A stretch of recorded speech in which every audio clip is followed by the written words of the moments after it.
جمعے کی فرضیت کے اعتبار سے سورۃ الجمعہ کافی ہے۔ بخاری اور مسلم دونوں میں حدیث ہے، نبی صلی اللہ علیہ وآلہ وسلم نے فرمایا کہ اگرچہ ہم سب سے آخر میں آئے ہیں لیکن قیامت والے دن ہم سب سے سبقت لے جائیں گے، یہود و نصارہ سے بھی۔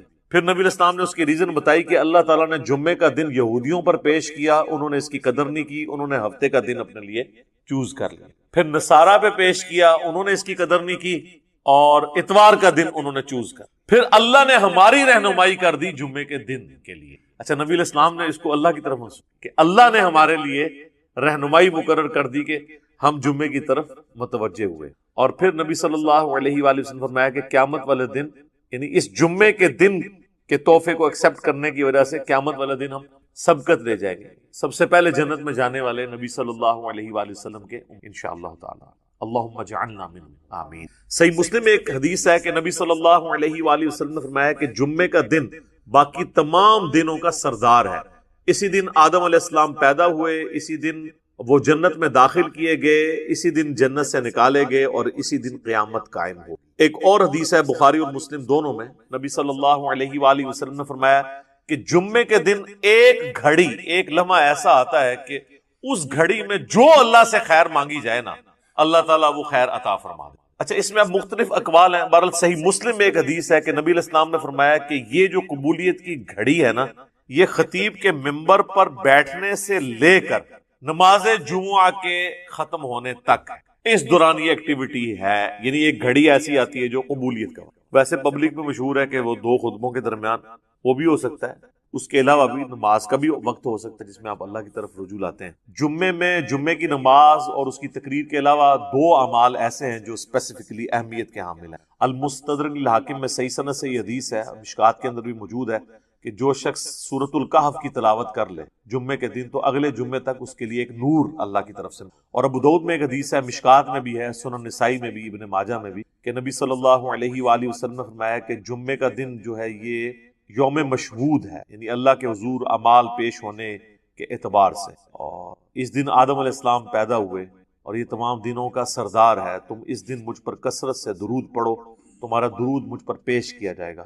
تو صحابہ نے عرض کیا، اللہ کے محبوب علیہ السلام جب آپ فوت ہو جائیں گے اور آپ کی ہڈیاں مٹی میں مل جائیں گی، یہ الفاظ ہیں حدیث، کیونکہ اس وقت 295C اس طرح اپلائی نہیں ہوتی تھی، سوال پوچھ، تو تب بھی آپ پہ درود پیش ہوگا؟ تو آپ نے فرمایا ہاں، ان اللہ حرم علی الارض ان تأکل اجساد الانبیاء، بے شک اللہ تعالیٰ نے حرام کر دیا ہے مٹی کے لیے کہ وہ نبیوں کو کھائے، تو درود مجھ پر اس وقت بھی پیش ہو۔ تو جمعے کا دن اسپیسیفکلی درود شریف کا دن، اللہم صلی علی محمد وعلی آل محمد علیہ وآلہ وسلم کو اللہ تعالیٰ نے جو بڑی نعمتیں عطا فرمائی ہیں ان میں سے ایک اس سورت کا نزول بھی ہے، جس میں بشارت دی گئی کہ انا اعطیناک الکوثر، ہم نے آپ کو الکوثر عطا فرمایا، فصل لربک وانحر، پس آپ نماز پڑھیں اور اپنے رب کا نام لے کر قربانی کریں، ان شانیک هو الابتر، بے شک آپ کا دشمن ہی بے نام و نشان رہے گا۔ ظاہر ہے وہ کافر کہتے تھے آپ علیہ السلام کا کوئی بیٹا نہیں ہے، اور ظاہر ہے کہ عرب کے کلچر کے اندر بیٹے نہیں آگے مشن کو لے کے چلنا ہوتا تھا، تو وہ کہتے تھے کہ نبی علیہ السلام کے بچے بچپن میں فوت ہوئے، صرف بیٹیاں ہی ہیں، تو آپ کے مشن کو آگے لے کے کون چلے گا؟ تو اللہ تعالیٰ نے فرمایا کہ ہم نے تو اپنے نبی کو خیر کثیر عطا فرمائی ہے، آپ کو اللہ تعالیٰ کروڑوں روحانی بیٹے دے گا جو آپ کی دعوت قبول کرنے والے ہیں۔ اس کانٹیکسٹ میں صحیح بخاری میں ایک حدیث ہے کہ حضرت ابن عباس رضی اللہ تعالیٰ عنہما کہتے ہیں، امام بخاری اسی آیت کے کانٹیکسٹ میں سے لے کے آئے ہیں کہ یہ الکوثر سے مراد خیر کثیر ہے، یعنی ہر خیر آپ علیہ السلام کو کثرت کی تعداد میں دیا گیا، فضائل کثرت سے ہیں، آپ صلی اللہ علیہ وآلہ وسلم کی اولاد کثرت سے ہے، آپ صلی اللہ علیہ وآلہ وسلم کے فالورز کثرت سے ہیں، دنیا میں بھی اور جنت میں جانے والے بھی۔ بخاری مسلم دونوں میں حدیث ہے کہ جنتیوں کا نصف میری امت سے ہوگا، اور ابن ماجہ میں حدیث ہے کہ جنتیوں کی 120 میں سے 80 صفحے میری امت سے ہوں گے۔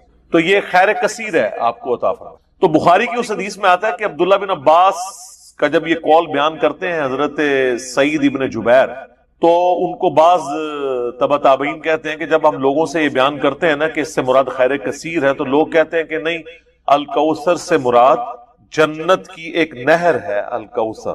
تو سعید ابن جبیر کہتے ہیں کہ جنت کی وہ نہر بھی تو خیر کثیر میں داخل ہے، حضور کو جو جنت کی نعمتیں ملیں گی وہ بھی کثرت کے ساتھ ملیں گی.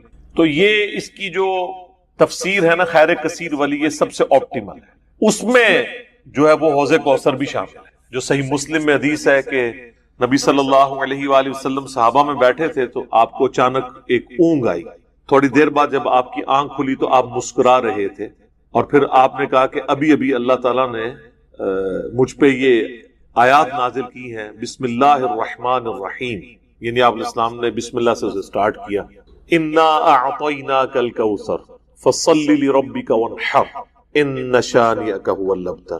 اور پھر آپ نے فرمایا کہ جانتے ہو یہ الکوثر کیا ہے؟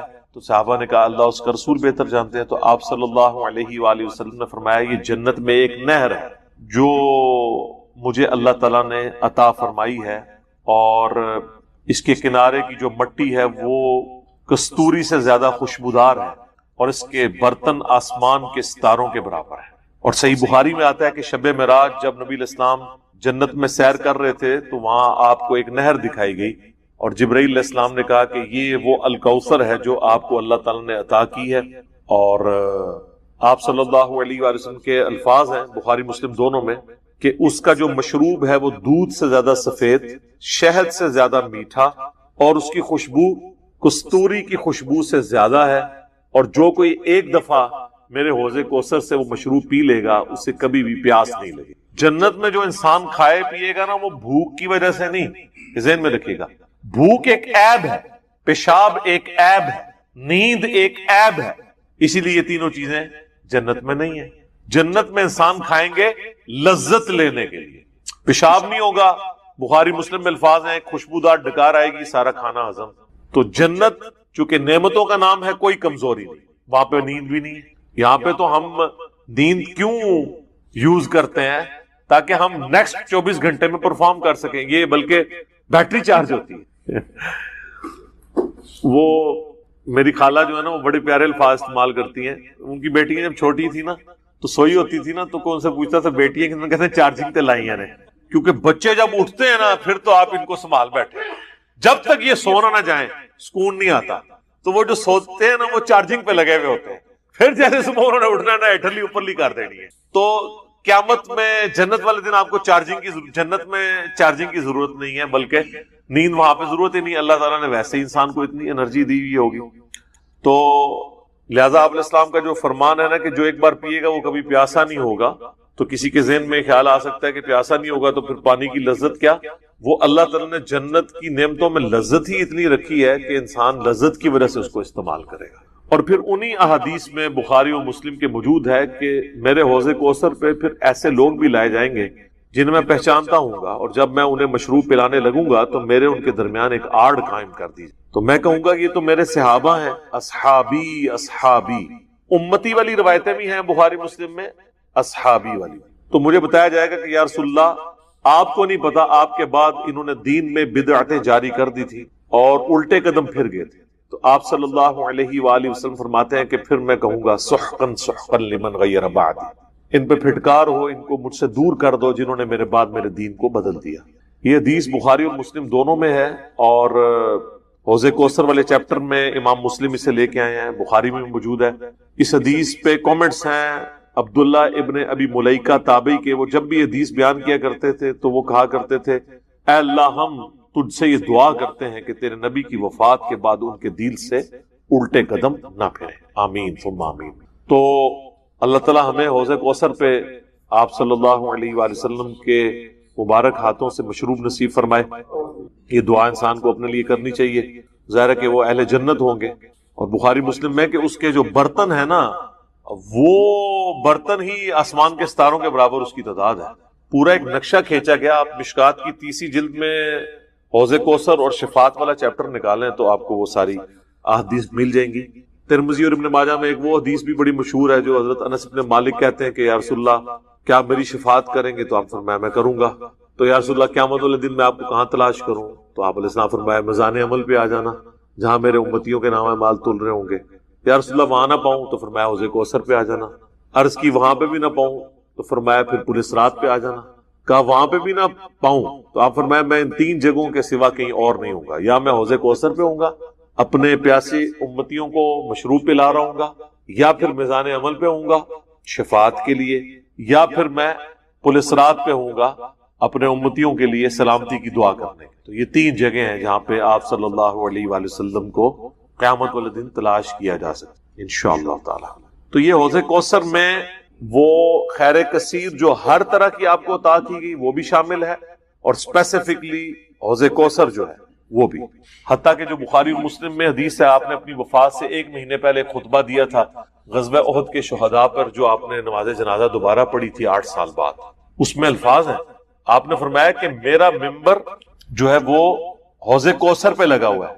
یہ والے جو الفاظ ہیں یہ دوسری حدیث میں، کیونکہ وہاں پہ ممبر نہیں تھا، یہ الفاظ ہیں بخاری اور مسلم کی وہ حدیث کہ میرے گھر سے میرے ممبر سے میرے گھر تک جنت کے ٹکڑوں میں سے ایک ٹکڑا ہے ریاض الجنہ، اس میں الفاظ ہیں اور میرا ممبر جو ہے وہ حوض کوثر پہ لگا ہوا ہے۔ یعنی آپ علیہ السلام وہ دیکھ رہے تھے حوض کوثر کا منظر، ٹائم میں گزار کے آپ کو دکھایا گیا۔ وہ جو بخاری مسلم کی وہ والی حدیث ہے عقبہ بن عامر والی، جو شہداء احد پہ آپ نے 8 سال بعد جنازہ پڑھا اپنی وفات سے 1 مہینہ پہلے، اور عقبہ ابن عامر کے الفاظ ہیں یہ آخری دفعہ میں نے رسول اللہ کو ممبر پہ دیکھا، اس کے بعد میں نے آپ کو نہیں دیکھا۔ تو اس میں الفاظ ہیں، آپ نے فرمایا کہ میں اپنے حوض کوثر کو اس وقت بھی دیکھ رہا ہوں، اور دیکھنا میرے بعد جو ہے وہ مجھے تم سے ہی خطرہ نہیں کہ تم شرک میں مبتلا ہو جاؤ گے، بلکہ مجھے خطرہ ہے کہ تم دنیا کے مال میں پڑ جاؤ گے اور پھر اس کی لالچ میں ایک دوسرے کو قتل کرو گے اور تم بھی تباہ و برباد ہو جاؤ گے جس طرح اگلی قومیں تباہ و برباد ہوگی۔ تو اس میں بھی حوض کوثر کے الفاظ موجود ہیں۔ اور پھر میرے ایک کربلا والے ریسرچ پیپر میں بھی آپ کو پتہ ہے ایک حدیث ہے جو میں نے حوض کوثر کا ذکر اس حدیث کے اندر بھی موجود ہے، جب وہ سنن ابی داؤد کی ایک حدیث ہے نا، وہ عبید اللہ ابن زیاد کے پاس ایک وہ آتا ہے، ہاں یہ ابو داؤد کے اندر 4749 ہے۔ ابو طالوت تابعی کہتے ہیں کہ میں ابو برزہ کو میں نے دیکھا کہ وہ گورنر یزید عبید اللہ ابن زیاد کے پاس آئے جبکہ وہ دسترخوان پر تھا، تو اس نے ابو برزہ کو آتے ہوئے دیکھا اور کہا کہ یہ تمہارا ٹھگنا محمدی ہے۔ استغفر اللہ، ان کا قد چھوٹا تھا تو ان کا ہے گینڈا محمدی، یعنی محمدی اس نے اس لیے کہا کہ وہ حضور کا صحابی تھا۔ تو یہ کتنی سخت توہین کی عبید اللہ ابن زیاد نے۔ یہ وہی خبیث ہے جس کے بارے میں بخاری میں 3748 نمبر حدیث ہے، جس میں امام بخاری نے حسین کے ساتھ علیہ السلام لکھا ہے کہ یہ حضرت حسین کے حسن میں کلام کرنے لگا تو انس ابن مالک نے کہا کہ رسول اللہ کے سب سے زیادہ مشابہت رکھنے والے حسین تھے۔ یہ وہی عبید اللہ ابن زیاد ہے۔ تو یہ صحابہ کے گستاخ ہیں، آل امیہ ہیں، یہ بنو امیہ کے خدمتگار۔ تو اب آپ دیکھیں جب اس نے یہ بات کی نا تو حضرت ابو برزہ اس کی تنزیہ بات کو سمجھ گیا، آپ نے فرمایا مجھے گمان نہیں تھا کہ میں ایسے لوگوں کے دور حکومت تک زندہ رہوں گا جو مجھے رسول اللہ کی صحبت پر آر دلائیں گے، کہ میری زندگی میں یہ وقت بھی آنا ہے کہ رسول اللہ کی وجہ سے ہمیں پوری دنیا پہ غلبہ ملا، اور اس غلبے کی حکومت کو جو لوگ انجوائے کر رہے ہیں عرب کے بدو، یہ رسول اللہ سے میری نسبت پہ مجھے آر دلائیں گے، کہ مجھے کہہ رہے ہیں کہ ٹھگنا محمدی، یعنی پنجابی سے کہتے ہیں گینڈا محمدی، نعوذ باللہ۔ تو اب اس نے فوراً پینترا بدلا، وہ کہنے لگا کہ محمد صلی اللہ علیہ وسلم کی صحابیت تمہارے لیے باعث زینت ہے، آر کا سبب نہیں۔ پھر کہنے لگا کہ میں نے تمہیں اس لیے بلوایا ہے کہ تم سے حوض کوثر کے بارے میں پوچھوں، کیا تم نے رسول اللہ سے اس کے بارے میں کچھ سنا ہے؟ تو ابو برزہ نے فرمایا ہاں، نہ 1 بار، نہ 2 بار، نہ 3 بار، نہ 4 بار، نہ 5 بار، میں نے کئی مرتبہ رسول اللہ صلی اللہ علیہ وآلہ وسلم سے حوض کوثر کے بارے میں سنا، اور جو حوض کوثر کو نہ مانے اللہ تعالیٰ اسے اس کا پینا نصیب ہی نہ فرمائے۔ اور پھر سیدنا ابو طالوت کہتے ہیں کہ سیدنا ابو برزہ رضی اللہ تعالیٰ عنہ غصے کی حالت میں وہاں سے تشریف لے گئے، انہوں نے بدعا دی کہ جو حضور کے حوض کوثر کو نہیں مانتا اللہ تعالیٰ اس کو حوض کوثر نصیب ہی نہ کرے۔ تو حوض کوثر جو ہے ایک ریالٹی ہے، اور قیامت والے دن کی چند بڑی ایکٹیویٹیز جو انسان کے لیے تسکین کا باعث ہیں، ان میں سے ایک عرش کا سایہ، اسی طریقے سے یہ حوض کوثر اس گرمی کے اندر اللہ تعالیٰ کی نعمتوں میں سے بڑی نعمت ہے، ہم سب کو نصیب فرمائے، آمین ثم آمین۔ جانتا ہے کہ حیض والی عورت نہ قرآن پڑھ سکتی ہے نہ چھو سکتی۔ یہ زیادہ مسئلہ اٹھایا ہے ڈاکٹر فرحت ہاشمی نے، اللہ تعالیٰ ان کی نیک کاموں کا ان کو اجر دے، اور بڑا کام کیا انہوں نے۔ میں یعنی پرسنلی ان کو ون وومن آرمی سمجھتا ہوں۔ اکیلی عورت نے اتنا کام کیا ہے کہ وہ ہزاروں مرد نہیں کر سکتے قرآن کی خدمت کے حوالے سے۔ لیکن بہرحال جہاں پہ غلطی ہے وہ ہماری مجبوری ہے، اور انہی چند ایک باتوں کی وجہ سے پھر دیوبند کے کچھ علماء نے بھی ان کے خلاف کتابیں بھی لکھی، گرفت بھی کی کہ یہ عورتوں کو جو ہے وہ اس طرف لگا رہی ہیں، یہ کر رہی ہیں، وہ کر رہی ہیں. تو اب اس میں صرف دیوبندی اہل حدیث اختلاف نہیں دیکھنا چاہیے، یہ دیکھنا چاہیے واقعی کوئی جینون بات کر رہا ہے. یہاں پہ بھی یعنی اہل حدیث بھی وہ دیکھتے ہیں کہ چونکہ فلاں دیوبندی ہے اس لیے انہوں نے ہمارے خلاف کلپ چڑھا دی ہے. ایسا نہیں ہونا چاہیے. جب آپ کو اپنے بندوں کی بات بتا دیتے ہیں تو آپ کہتے ہیں نہیں یہ ہے تو ہمارے، لیکن اس معاملے میں یہ تفرد ہے. اور کی کریے یار، پھر یہی کر سکتے ہیں نا کہ تھوڑے اپنے مولوی تو گل دس دئیے اور دلائل بھی بتا دیں. تو یہ ڈاکٹر فرحت ہاشمی کا موقف غلط ہے، یا جن اہل حدیث علماء کا بھی ہے غلط ہے. حائضہ عورت نہ قرآن کو ہاتھ لگا سکتی ہے اور نہ چھو سکتی ہے، جو اپنے وہ مخصوص ایام گزار دی ہے. میں ظاہر ہے کہ اب وہ بٹوین دا ورڈز ہی گفتگو کر رہا ہوں گا، کیونکہ ہماری ویڈیوز جو ہیں وہ غیر شادی شدہ لوگوں نے بھی دیکھنی ہوتی ہیں، ہر طرح کے لوگوں نے. تو میں یعنی کوشش کرتا ہوں ذرا کنٹرول الفاظ کے ساتھ. ایک ہی میرا لیکچر ہے جو سیکس سے ریلیٹڈ ہے، مسئلہ 155، اس کے بھی 2 کلپ ہی ہیں. اس کے سٹارٹ میں میں نے کہا تھا کہ یہ جو لیکچر ہے یہ عورتیں صرف عورتوں میں بیٹھ کے دیکھیں گی، مرد صرف مردوں میں. مرد و عورت کا جہاں پہ اختلاط ہو میرا وہ والا لیکچر نہ دیکھا جائے. اس کے علاوہ کوئی ایسا لیکچر نہیں ہے جو ایسا ہو کہ مرد و عورت اکٹھے بیٹھے اور وہ دیکھ نہ سکتے ہوں. اس کا میں ڈیکورم کا بھی خیال رکھتا ہوں، کنٹرول الفاظ کے ساتھ گفتگو کروں گا. تو عورتوں کے جو مخصوص ایام ہیں ان کے اندر نہ وہ قرآن پڑھ سکتی ہیں، نہ قرآن چھو سکتی ہیں، نہ نماز پڑھ سکتی ہیں، نہ روزہ رکھ سکتی ہیں. ایون روزہ افطار ہونے میں 1 منٹ بھی رہ جائے اور اس دوران بھی ان کے ساتھ وہ ان کا وقت شروع ہو جائے تو وہ روزہ ان کا اسی وقت ٹوٹ جائے گا، اس روزے کی قضا کرنی ہوگی. البتہ صحیح مسلم میں حدیث ہے، اما عائشہ رضی اللہ تعالی عنہا وسلام اللہ علیہا کہتی ہیں کہ نبی صلی اللہ علیہ وآلہ وسلم ہمیں حالت حیض میں مخصوص ایام کے اندر چھوڑے ہوئے روزوں کی قضا کا حکم تو دیتے تھے، نمازوں کی قضا کا حکم نہیں دیتے تھے. یعنی وہ جو 7 دن ایوریج 7 ہوتے ہیں، بعض کے 10 بھی ہوتے ہیں، بعض کے 3 بھی ہوتے ہیں، وہ ہر ایک نے دیکھنا ہے. اس میں کوئی مخصوص صحیح روایتوں کے اندر کوئی ایسی چیز نہیں آئی کہ کوئی پیٹ ڈیز بتا دیے جائیں. وہ ہر عورت کی اپنی ایک عادت ہوتی ہے، اس عادت سے وہ خود کیلکولیٹ کر سکتی ہے. تو ان دنوں میں چھوڑی گئی نمازیں ان کی قضا کوئی نہیں ہے، اور جو روزے ہیں ان کی آپ نے قضا بعد میں دینی ہو. ٹھیک ہو گیا. باقی قرآن میں نہیں چھو، جب نماز ہی نہیں پڑھ سک رہے تو قرآن کیسے چھونا ہے اور قرآن کو کیسے پڑھنے والا معاملہ ہے، ورنہ تو احادیث میں آ جاتا ہے. البتہ ایک چیز ہے کہ جنبی شخص، یعنی یہ مخصوص ایام میں ایک جنب کی ہی ایک دوسری فارم بن جاتی ہے نا. جنبی شخص ہو یا حائضہ عورت ہو وہ اللہ کا ذکر کر سکتے. صحیح مسلم میں طہارت والے چیپٹر میں موجود ہے. اما عائشہ رضی اللہ تعالیٰ عنہ سے جب پوچھا گیا تو انہوں نے کہا کہ نبی علیہ السلام ہر حال میں اللہ کو یاد کرتے تھے، چاہے وہ جنبی بھی ہو. آپ کئی ایک اذکار جتنے بھی ہیں وہ آپ دعائیں وہ کر سکتے ہیں. قرآنی دعائیں بھی بغیر قرآن کی نیت کے صرف دعا کی نیت سے کر سکتے. البتہ قرآن نہیں پڑھ سکتے. وہ ابو داؤد میں حدیث ہے، مولا علی رضی اللہ تعالیٰ عنہ علیہ السلام کہتے ہیں کہ نبی صلی اللہ علیہ وآلہ وسلم کو حالت جنابت کے علاوہ اور کوئی حالت قرآن پڑھنے سے مانے نہیں ہوتی. آپ قرآن ہر حال میں پڑھتے تھے، چاہے وضو ہو نہ ہو. جنبی ہوتے تھے تو قرآن نہیں پڑھتے تھے. تو اس سے وہ کیا بتانا چاہ رہے ہیں کہ جو ایسی کنڈیشن کے اندر ہے. اب عورتوں کا معاملہ وہ کہتے ہیں وہ جنبی تو نہیں ہے، البتہ وہ اس کنڈیشن سے ضرور گزر رہی ہیں لیکن وہ ان کی اختیاری نہیں ہے، اس کو وہ خود ریموو نہیں کر سکتی جب تک وہ دن نہ گزرے. جنبی شخص تو اسی ٹائم غسل کرے پاک ہو جائے گا. تو اس لیے یہ 100% میچ نہیں کرتا. تو میں اس میں پھر ان کو بخاری مسلم کی حدیث پیش کرتا ہوں. بلکہ میں یہاں پہ چاہوں گا کہ یہ جو مشکات المصابیح میں بار بار کہتا ہوں انسائکلوپیڈیا آف حدیث ہے، یعنی یہ اہل سنت کی مین سٹریم کی ساری کتابیں، بخاری، مسلم، ابو داؤد، ترمذی، نسائی، ابن ماجہ، الموطا امام مالک، اس کی یعنی نوٹس ہیں 6294 احادیث ہیں، 6294. ریپیٹیشن نہیں ہے، لہٰذا یہ بخاری مسلم سے بھی زیادہ حدیث ہیں اس میں، کیونکہ ریپیٹیشن نہیں ہے. 3 فائلیں ہیں 18 MB کی PDF ڈاؤن لوڈ کر لیں ahlsunnatpak.com سے، اور وہ مفت ڈاؤن لوڈ کر سکتے ہیں. آپ کو مارکیٹ سے مکتبہ اسلامیہ سے مل جائے گی. بڑی کوشش ہے، شیخ زبیر صاحب کی تحکیم کے ساتھ ہے. اور یہ وہ کتاب ہے جس کے اوپر میں نے پورا لیکچر دیا ہے. میں نے بخاری مسلم پہ نہیں دیا کیونکہ یہ بخاری مسلم کی بھی کمی پوری کر دے گی، اور مینیجبل فارم میں، نوٹس کی فارم میں. مسئلہ نمبر 111B ہے مشکات المصابیح کا مکمل تعارف، وہ دیکھ لیں. اس میں آپ شروع میں ہی نا آپ کو طہارت کے چیپٹر میں چلے جائیں نا تو آپ کو ایک چیپٹر مل جائے گا. دیکھیں نا طہارت کے چیپٹر میں کتنے سب چیپٹرز ہیں. وضو، وجوب وضو کے اسباب، کے وضو کن چیزوں سے ٹوٹتا ہے. دوسرا قضاء حاجت کے آداب. تیسرا مسواک کا بیان. چوتھا وضو کے طریقوں کا بیان، پھر غسل کا بیان، جنبی شخص سے میل جول رکھنے کا بیان، پانی کے احکام، نجاست دور کرنے کا بیان، موضوع پر مسح، تیمم کا بیان، غسل مسنون کا بیان، حیض کا بیان، مستحاضہ کا بیان، یہ سارے طہارت میں آئے ہیں. اور نماز کے تو دیکھیں کتنے 20-25 30-40 کے قریب چیپٹرز ہیں. بخاری مسلم میں تو ڈھونڈنا مشکل ہوتا ہے. اس میں اب آپ یہ حیض کے ہی بیان نکال لیں 194 اس پیج کے اوپر یہ چیپٹر کھل رہا ہے. اس سے پہلے بھی جو چیپٹرز ہیں ان کے اندر بھی کچھ تھوڑا بہت ذکر موجود ہے.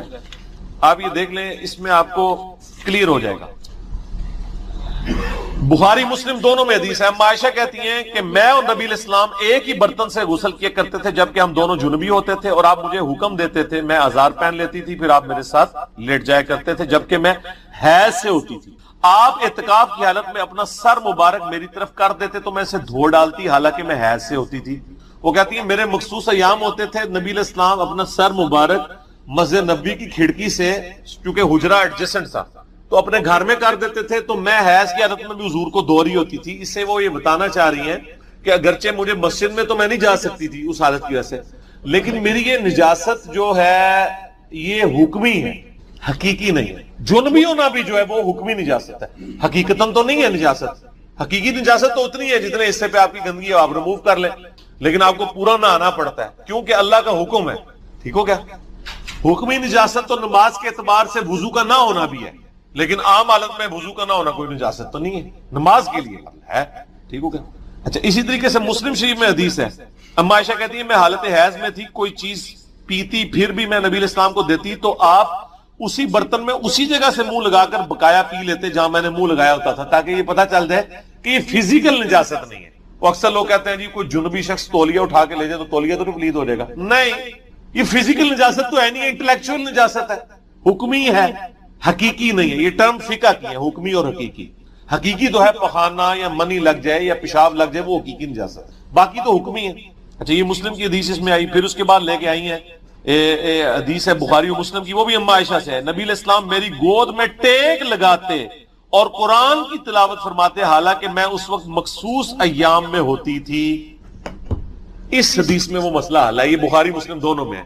مشکات میں اس کا نمبر ہے 548 کہ حضور میری گود میں مجھے ٹیک لگا کے قرآن پڑھ لیتے تھے, یہ میسج دینے کے لیے کہ میں فزیکل ناپاک نہیں ہوں. یہاں ہی ہونا چاہیے تھا کہ حضور خود بھی پڑھتے تھے اور مجھے بھی ساتھ پڑھا لیتے تھے. تو امپلائڈ ہے وہ. دیکھیں اتنی باریکیاں وہ روایت کر رہی ہیں, کہیں یہ نہیں کہہ رہی کہ میں خود پڑھ لیتی تھی, یہ انڈرسٹوڈ تھا. اور میں کہتا ہوں یہ اجماع ہے کہ حائضہ عورت قرآن نہیں پڑھ سکتی, جس طرح نماز نہیں پڑھ سکتی, روزہ نہیں رکھ سکتی. چھونا تو بڑی دور کی بات ہے, چھونا تو اس سے بڑی چیز ہو جائے گی, ورنہ یہ ساری چیزیں ہوتی ہیں نا, پھر اس طریقے سے وہ روایت کرتی.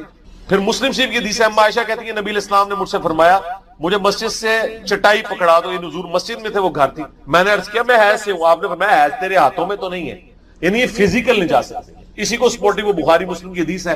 حضرت ابو ہریرہ کہتے ہیں ایک دن میں گھر سے باہر نکلا, نبی علیہ السلام بھی تھے, میں ان کے ساتھ چہل قدمی شروع کر دی, آپ مجھ سے گفتگو کرنی شروع کر دی, اور کہتے ہیں میں جنبی تھا.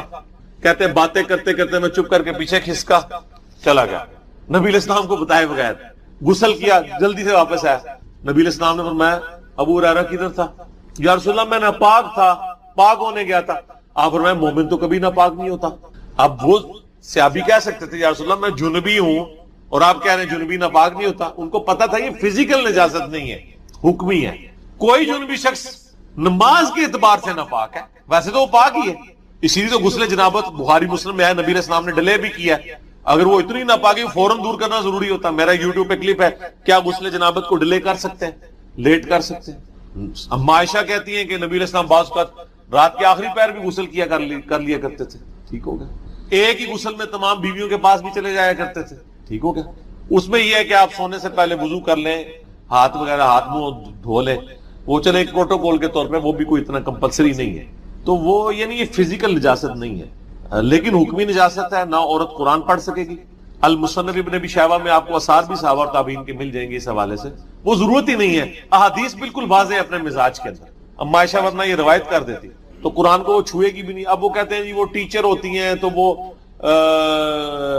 قرآن انہوں نے پڑھانا ہوتا ہے. تو یار یہ قرآن جو پڑھائے جا رہے ہوتے ہیں مدرسوں میں, اگر مدرسوں والوں نے بھی دین کو فالو نہیں کرنا, لڑکیوں کے مدرسوں والوں نے, تو ساری ٹیچروں کو ایک وقت تو نہیں مخصوص ایام شروع ہوں گے, تو وہ بیمار بھی تو ہو جاتی ہے نا. 7 دن کے لیے وہ کم و بیش وہ دوسری ٹیچر اس کی جگہ آ جائے. اچھا پھر وہ کہتے ہیں جی وہ حافظ قرآن ہوگی تو وہ حفظ بھول جائے گی. اور یار عورتیں تو پوری پوری زندگی حفظ کرنے کے بعد قرآن منہ کھول کے نہیں دیکھتی ہیں. تو انہوں نے 7 دیہڑے جی پڑھانا ہے. ان 7 دنوں سے آپ حافظ قرآن جو تراویح پڑھانے ان سے پوچھیں, کئی بار ان کے اندر وقت آتا ہے مہینہ نہیں کھول کے دیکھ سکتے مصروفی کی وجہ سے, لیکن وہ بول تو نہیں جاتا. 7 دن میں آپ نے کیا نکالنا ہے اس میں, ٹھیک ہوگا جی.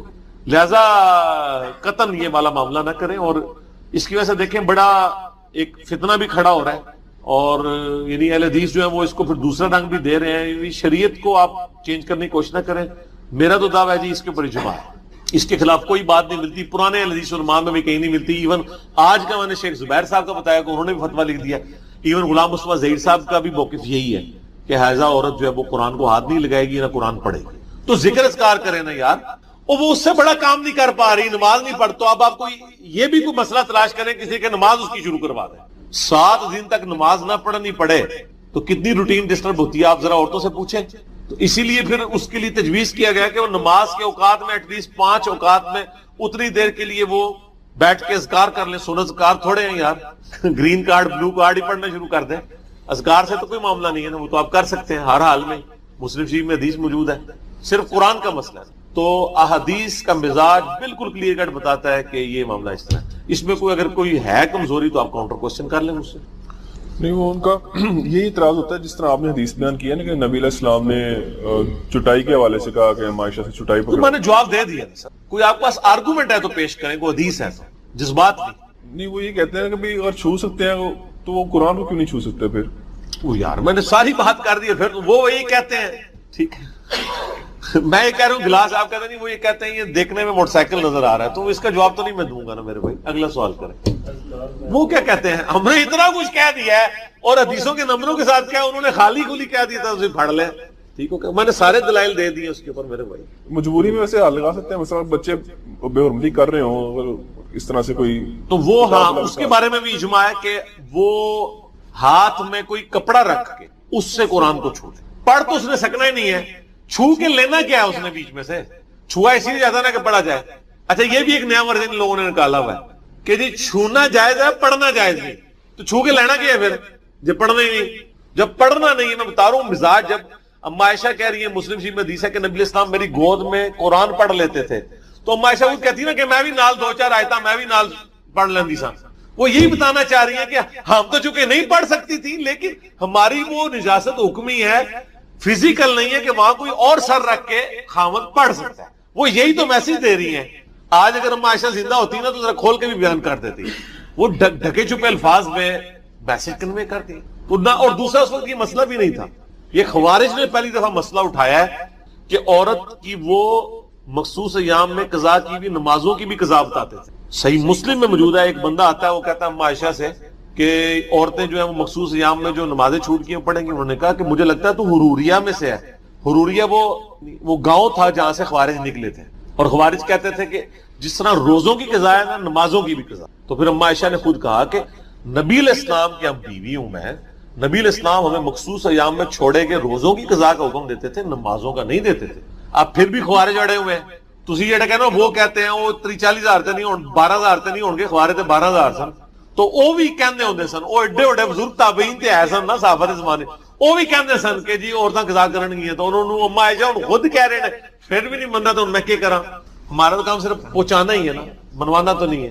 علی بھائی اگلا سوال ہے کہ کیا مخصوص ایام میں خواتین جو ہے وہ معوذات, دعائیں یا آیت الکرسی پڑھ سکتی ہیں؟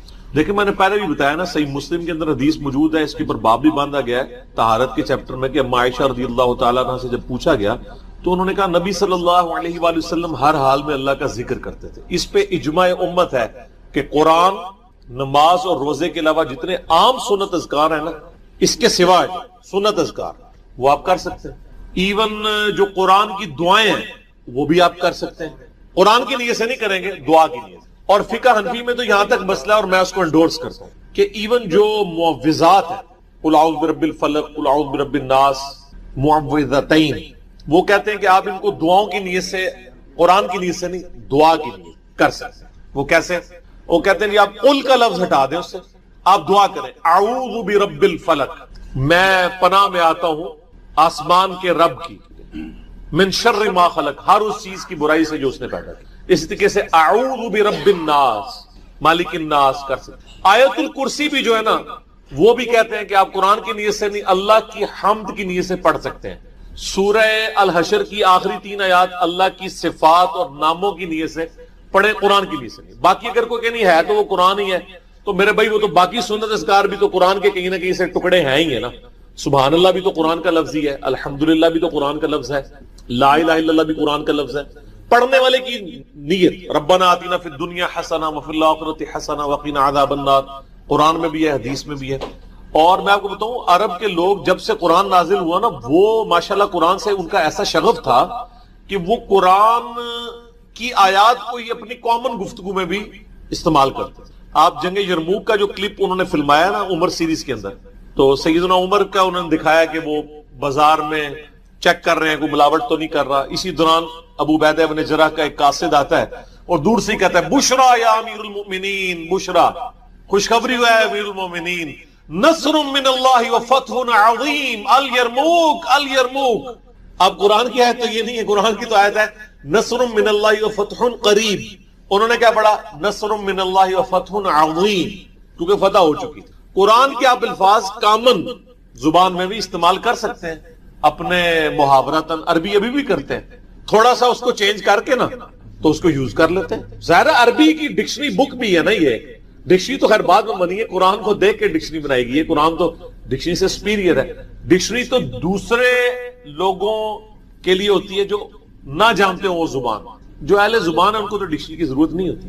تو اس طرح کے اذکار آپ کر سکتے ہیں، کوئی مسئلہ نہیں۔ تو المعوذات کے اندر جو سورہ اخلاص ہے وہ بھی شامل کر سکتے ہیں؟ جی وہ تو ہے ہی اعلان توحید ہے، وہ تو ہماری ابو داؤد میں حدیث نہیں ہے کہ نبی علیہ السلام نے فرمایا جو شخص ان کلمات کے ساتھ اللہ کی طرف متوجہ ہوتا ہے تو یہ اسماء اعظم ہے۔ اللہم انی اسألک بانک انت اللہ لا الہ الا انت الاحد الصمد الذی لم یلد ولم یولد ولم یکن لہ کفوا احد۔ تو یہ تو حدیث کے اندر بھی الفاظ آ گئے نا، تو قل کے بغیر پڑھ لینا اللہ احد اللہ الصمد۔ اچھا میں آپ سے پوچھتا ہوں، قرآن کو تو چھوڑیں، کیا جنبی شخص یہ کہہ سکتا ہے اللہ ایک ہے، وہ یکتا ہے، نہ اس کا کوئی باپ ہے، اور یہ تو ہمارا دن رات راگلا اپنا ہے، ہم نے یہ توحید کی دعوت ہے؟ ٹھیک ہو گیا۔ تو جو صفاتی چیزیں یہ ساری چیزیں تو وہ اس اعتبار سے، باقی وہ اسپیسیفکلی تلاوت والا جب آپ کام کریں گے نا کہ آپ 100% اس کو کاپی کریں گے۔ ویسے ابن عباس سے شیخ زبیر صاحب نے بھی نقل کیا ہے علمی فتاوی علمیہ میں کہ ابن عباس سے قول 12 مہینوں کے حوالے سے، اور جو حرمت والے 4 مہینے ہیں ان کا بھی ذکر ہے، اور جو مشرکین عرب نے اپنی خود ساختہ شریعت کے اندر جنگوں کو حلال کرنے کے لیے حرمت کے مہینوں کو آگے پیچھے کر دیتے تھے، ان کی بھی ٹوٹی پھوٹی شریعت کے اندر 4 حرمت والے مہینے تھے جن میں جنگ کرنا منع تھا، لیکن جب ان کا دل کرتا تھا ان مہینوں میں جنگ کرنا تو کہتے تھے ٹھیک ہے جی اس دفعہ جو محرم کا مہینہ ہے نا وہ رمضان کی جگہ پہ ہم شفٹ کرتے ہیں۔ اب یہ تو نہیں ہو سکتا کہ محرم کے مہینے کو آپ رمضان میں شفٹ کر دیں، تو یوں وہ